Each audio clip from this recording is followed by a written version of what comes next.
জানো মরিয়ম, তোমাদের বাড়িতে যেতে না আমার ভালোই লাগে। সবাই আমার কত সম্মান করে। তাই নাকি? হ্যাঁ, এই 2 দিন যে তোমাদের বাড়িতে থাকলাম না, তোমার আব্বা আম্মা আমার কি যত্ন করলো, মনে হলো আমি তাদের কাছে কি না জানি। সবাই আমার কত সম্মান করে, কত ভালোবাসে, আমার খুব ভালো লাগে। তোমাকে যে এত সম্মান করে সেটা আমার জন্য।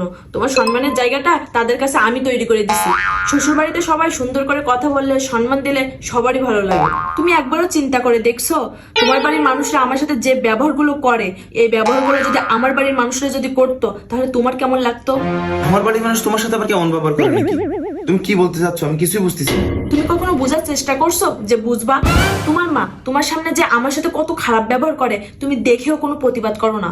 তোমার মা আমাকে কি খাইতে দিল কি না দিল সেটাতে তোমার কোনো মাথা ব্যথা নাই। তুমি চুপ থাকো বলে তারা এত বেশি কথা বলার সুযোগ পায়। আরে মার এখন বয়স হয়ে গেছে না, এই জন্য একটু এমন করে। তুমি চিন্তা করো না তো, সময়ের সাথে সাথে এমনি সব ঠিক হয়ে যাবে। শাশুড়িকে নিজের মার মতন দেখো, দেখবা তার কোনো ব্যবহার তোমার কাছে খারাপ লাগবে না। তোমার মা কখনো আমার মা হতে পারবে না। তোমার মা সবসময় আমাকে ছোট করে কথা বলে। সে আমার চলাফেরা খাওয়া দাওয়া কখনো সহ্য করতে পারে না।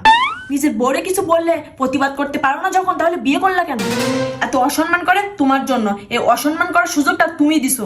তোমাদের মতন স্বামীদের কারণে আজ বউরা শাশুড়িদের কাছে অবহেলিত।